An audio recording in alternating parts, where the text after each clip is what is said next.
Et voici le tome 2 de cet excellent jeu de société que sont les Aventuriers du Rail. Nous avons déjà vu dans une vidéo règle précédente les Aventuriers du Rail USA, et là je vais vous présenter les Aventuriers du Rail Europe, qui est un jeu différent du premier.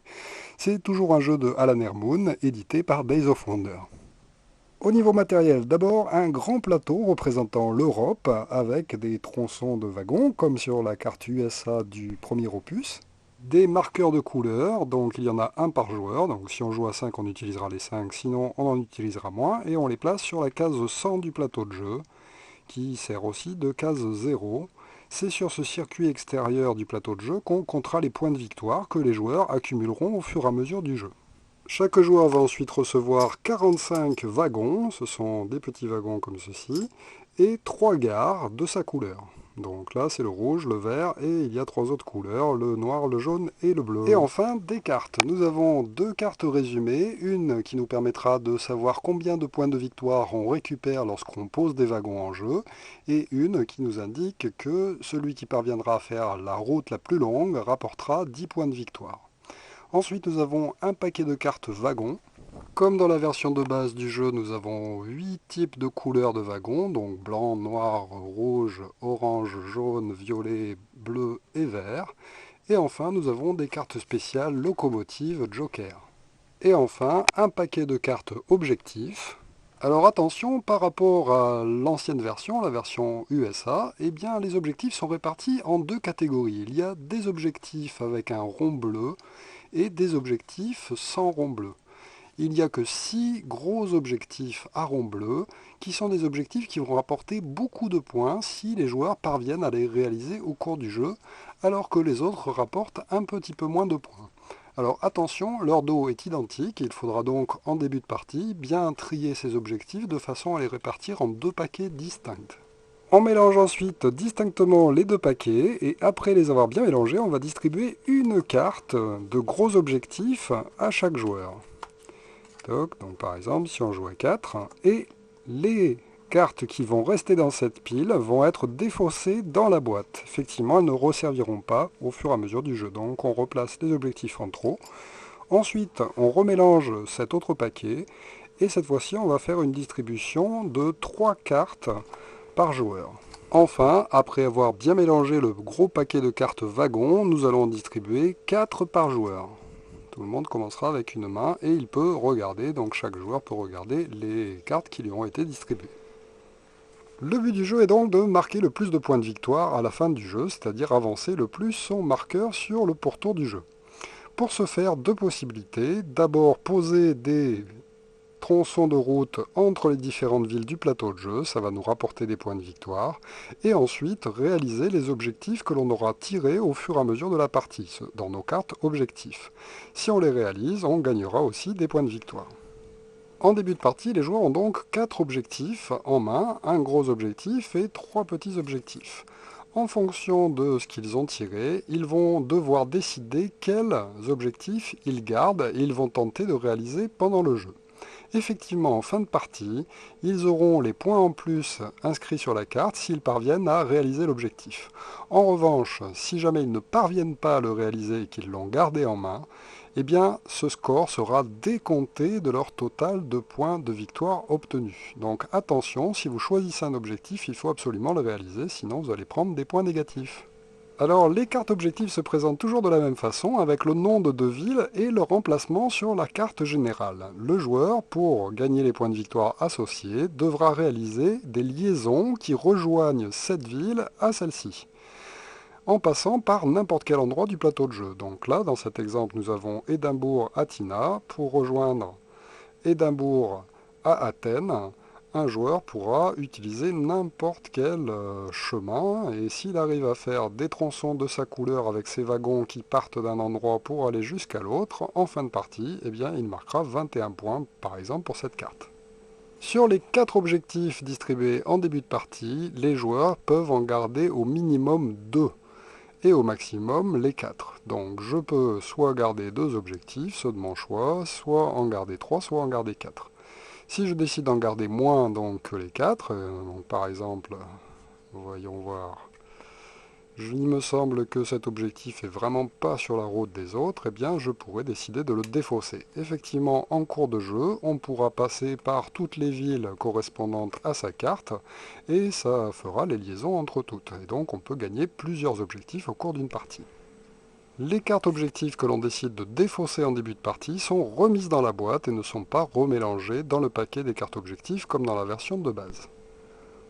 Enfin, nous prendrons les 5 premières cartes du paquet de pioches de wagon et nous les mettrons face visible à côté de ce paquet de pioches. Le premier joueur est déterminé et ensuite nous jouerons à tour de rôle au fur et à mesure du jeu jusqu'à la fin de la partie. Alors, à chaque tour, un joueur a 4 possibilités. La première possibilité est de poser des cartes de sa main afin de poser des wagons entre deux villes sur le plateau de jeu. La deuxième possibilité est de piocher des cartes pour en rajouter à sa main. La troisième est de placer des gares sur une des villes du jeu. La quatrième possibilité est de piocher de nouvelles cartes objectifs. Si jamais on a déjà réalisé les siennes ou qu'on veut absolument en piocher de nouvelles, on a le droit aussi d'en piocher. Lors de son tour, on sera obligé de faire une seule de ces 4 actions. Première possibilité, poser des cartes pour avoir le droit de poser des wagons en jeu. Alors, pour ce faire, lors de son tour de jeu, nous avons le droit de nous défausser d'une ou plusieurs cartes wagons afin de constituer une route entière entre deux villes. Donc là, par exemple, entre Édimbourg et Londres, eh bien, je pourrais poser soit 4 cartes oranges, soit 4 cartes noires. La couleur correspond aux couleurs des cartes qu'il faut que je joue pour avoir le droit de placer des wagons et ne correspond pas à la couleur des wagons que j'ai. Donc par exemple, je pourrais très bien décider de défausser ces 4 cartes wagons orange et de les mettre à la défausse afin de poser mes 4 wagons rouges sur le tronçon de cartes orange.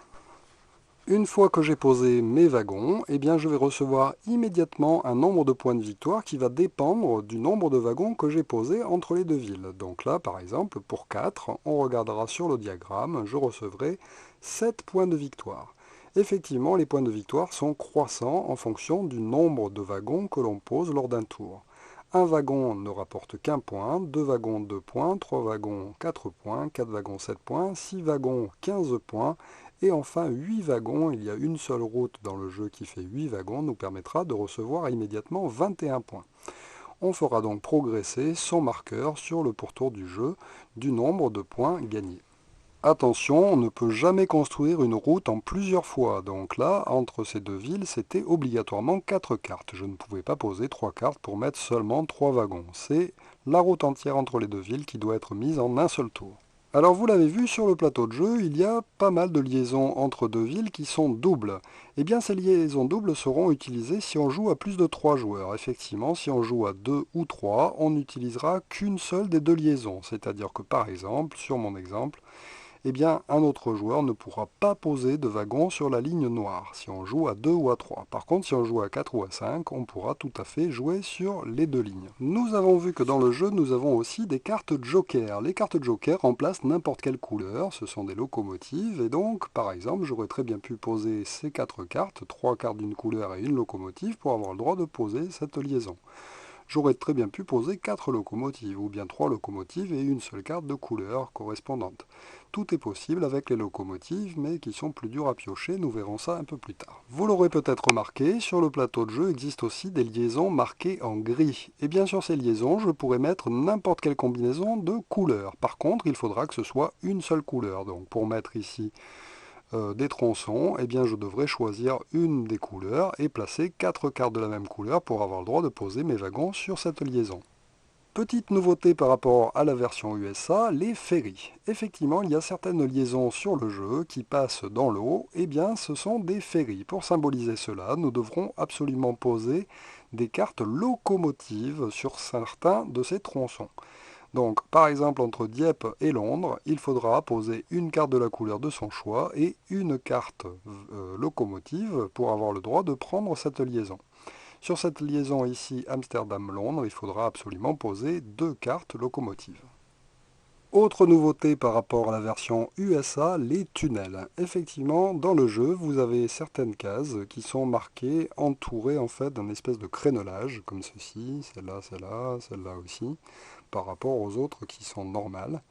Et bien sur ces routes à crénelage, il faudra percer un tunnel entre les deux routes pour pouvoir réussir à poser ces wagons. Et donc ça va être un petit peu plus compliqué de poser ces wagons sur ces routes-là. Prenons un exemple. Pour percer un tunnel entre Munich et Zurich, eh bien, il faudra que je pose normalement deux wagons jaunes. Je pourrais donc les défausser pour normalement avoir le droit de poser mes deux wagons. Eh bien, avant ça, une fois que j'ai posé mes deux cartes, je vais devoir me livrer un petit exercice. Je devrais tirer 3 cartes de la pioche immédiatement et les révéler face visible à tous les joueurs. Si parmi ces cartes se trouve une carte correspondante à la couleur que je viens de jouer pour percer un tunnel, eh bien je devrais jouer une carte supplémentaire de ma main. Dans mon exemple, j'ai joué 2 cartes jaunes, je n'ai pas tiré de carte jaune, très bien, je peux donc immédiatement placer mes 2 wagons sur la liaison. Il n'y a pas eu de problème. Si en revanche j'avais tiré une carte jaune parmi les 3 cartes, eh bien ça voudrait dire que j'aurais dû rajouter immédiatement une carte jaune pour avoir le droit de percer mon tunnel. Mais je choisis, soit je le fais, si j'en ai la possibilité bien sûr, soit je décide d'abandonner. Si je décide d'abandonner, je récupère les cartes que j'avais jouées dans ma main et je passe mon tour. On passe immédiatement au tour du joueur suivant et ces cartes sont défaussées dans la défausse. Si je tire 2 ou 3 couleurs identiques à celles que j'essaye de faire, eh bien c'est autant de cartes que je dois rajouter pour percer mon tunnel. Donc par exemple, en jouant 2, si j'en tire encore 2, eh bien il faudrait que je rajoute 2 cartes jaunes pour avoir le droit de percer mon tunnel. Alors attention, je peux aussi jouer des cartes joker, qui servent aussi pour compléter sa main. Mais attention, si dans les cartes que l'on tire, il y a aussi une carte joker, eh bien cette carte joker prend immédiatement la valeur de la couleur que je dois faire. Donc si par exemple j'avais fait cet horrible tirage, ça aurait voulu dire qu'il aurait fallu que je rajoute 3 cartes jaunes pour pouvoir percer ce tunnel. Bien sûr, je peux décider d'abandonner même si j'ai les cartes en main. Sur le plateau existe aussi un objectif de 8, c'est cet énorme tunnel entre Stockholm et Petrograd. Eh bien, on peut donc le jouer en posant 8 cartes de couleurs identiques de sa main, ou bien des wagons bien entendu, et on tirera quand même 3 cartes pour voir si je devrais en rajouter. Donc cette liaison est extrêmement dure à réaliser au cours du jeu, mais elle constitue presque un objectif à elle-même puisqu'elle rapporte 21 points si jamais vous réussissez à la réaliser. Passons maintenant à la deuxième action possible lors d'un tour. Il y a une deuxième action qui est l'action de piocher des cartes. À ce moment-là, au lieu de poser des cartes, eh bien, je vais essayer d'en récupérer pour me constituer un gros stock dans ma main. Le nombre de cartes en main n'est pas limité, donc vous pourrez accumuler plein de cartes avant de commencer à poser vos wagons. Pour piocher des cartes, 2 choix s'offrent à moi. Soit je vais piocher 2 cartes face visible, soit 2 cartes face cachée, soit une carte face cachée et une carte face visible dans n'importe quel ordre. Si je décide de prendre des cartes face visible, eh bien je les récupère en main et immédiatement après avoir récupéré la première, je la remplace immédiatement par une nouvelle, avant de choisir ma prochaine carte. Donc je peux très bien repiocher celle-ci, ou bien en repiocher une autre, ou bien décider de piocher la deuxième sur le talon. Attention, lorsque je pioche des cartes face visible, si je pioche une carte normale, j'aurai le droit de repiocher une deuxième carte. En revanche, si je choisis de piocher une locomotive visible, eh bien c'est comme si j'avais pioché 2 cartes. Je remplace donc cette carte-là, et mon tour est terminé, on passe au tour du joueur suivant. Mon exemple est très bien parce que vous voyez que j'ai tiré une carte locomotive. Et bien si je n'avais pas tiré cette locomotive de cette manière-là et que j'avais choisi de la piocher au talon, je l'aurais gagnée. Mais à chaque fois qu'on pioche une carte du talon, on a toujours le droit d'en repiocher une deuxième. Ce n'est pas compté comme étant une locomotive visible, donc je pourrais très bien choisir une deuxième carte.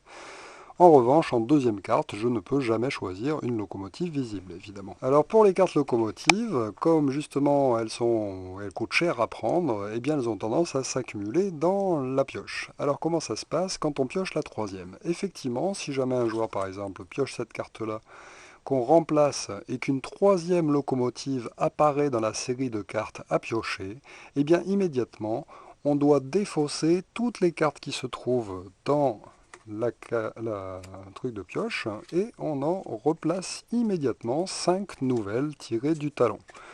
Si encore 3 locomotives apparaissent, eh bien on recommence jusqu'à ce qu'on ait une série dans laquelle se trouve moins de 3 locomotives. Troisième possibilité lors du tour d'un joueur, poser une gare. Alors à quoi servent les gares? Et c'est nouveau dans cette version par rapport à la version USA, elles vont nous servir à utiliser les liaisons des autres joueurs.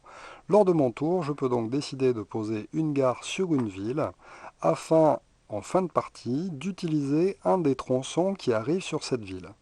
Pour pouvoir poser une gare sur une ville, eh bien ça va nous coûter tout simplement une carte wagon de n'importe quelle couleur que l'on mettra dans la défausse pour avoir le droit de poser sa première gare.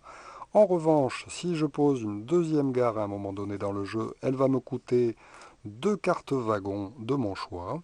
Et si je pose ma troisième gare, elle me coûtera trois cartes wagons de mon choix. Chaque ville ne peut accueillir qu'une seule gare, et donc par exemple le joueur vert n'aura pas le droit de mettre une deuxième gare à Bruxelles. Dès que j'ai pris l'emplacement, eh bien tant pis pour les autres. En fin de partie, et uniquement en fin de partie, je pourrai prendre les gares se trouvant sur des villes pour les mettre à cheval sur les liaisons des autres joueurs que je souhaite utiliser. Attention, ces liaisons ne rapporteront pas de points de victoire en elles-mêmes, mais par contre, elles me permettront de réaliser des objectifs. Attention toutefois à économiser vos gares, car chaque gare que vous garderez dans votre réserve en fin de partie vous rapportera 4 points de victoire. Donc il faut les utiliser avec parcimonie aux endroits qui sont vraiment utiles pour réaliser vos objectifs. Dernière possibilité de son tour de jeu, je peux piocher de nouvelles cartes destination. Bien sûr, c'est une action à la place d'une autre action. Donc c'est soit poser des wagons, soit récupérer des cartes, soit poser une gare, soit piocher de nouvelles cartes destination. À ce moment-là, je prendrai les trois premières cartes du paquet de pioche destination et je devrais en garder au minimum une. Après, je peux garder les trois si je veux, ou en garder deux, ou une, mais au minimum, je devrais garder une des destinations que j'ai piochées. Les autres que je décide de défausser sont défaussés cette fois-ci sous le paquet de cartes destination, contrairement au début de partie où celles qu'on a de distribuer sont défaussées dans la boîte. Attention, les cartes destination restent toujours cachées pendant toute la durée de la partie. Donc si jamais vous réussissez à relier vos deux villes qui correspondent à une carte de destination, eh bien tant mieux, mais par contre vous ne le dites pas aux autres joueurs. On ne vérifiera la validité de vos cartes destination qu'en fin de partie. Quand est-ce que le jeu se termine? Eh bien le jeu va se terminer dès qu'il ne va rester plus que deux wagons ou moins de deux wagons à un joueur dans sa réserve. Donc par exemple pour ce joueur rouge, si jamais il construit un tronçon à 4 ou un tronçon à 5 ou un tronçon à 6, eh bien ça annonce le dernier tour du jeu. Effectivement, s'il ne lui reste plus qu'un wagon, il annonce qu'il reste un tour de jeu. Chaque joueur après lui va donc jouer une dernière fois et le joueur rouge aura le droit à une dernière action. Donc il pourra poser ses derniers wagons ou bien piocher de nouvelles cartes objectifs ou bien poser une gare. Voilà, toujours plusieurs possibilités lors de son dernier tour. En fin de partie, nous vérifierons que les joueurs sont bien au bon endroit sur le pourtour du plateau de jeu. Effectivement, il est conseillé en fin de partie de faire un récapitulatif en recomptant en fait tous les tronçons utilisés par les joueurs au cours de la partie et vérifier que leur total autour du plateau est le bon. Ensuite, chacun révélera ses objectifs et dira s'il les a réalisés ou non. C'est à ce moment-là qu'on pourra déplacer les gares pour tenter de réaliser ses objectifs.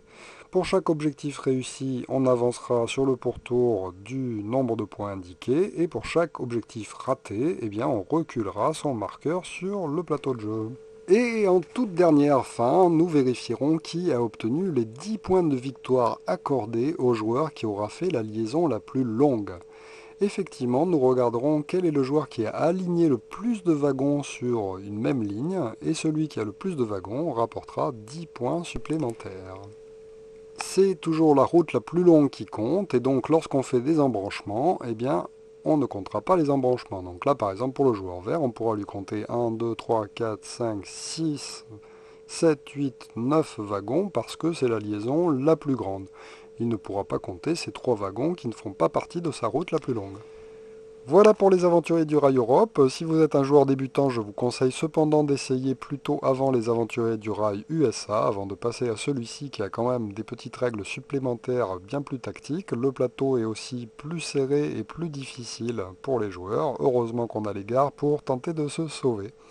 Voilà, merci de m'avoir suivi. À très bientôt pour une nouvelle règle de jeu. Au revoir.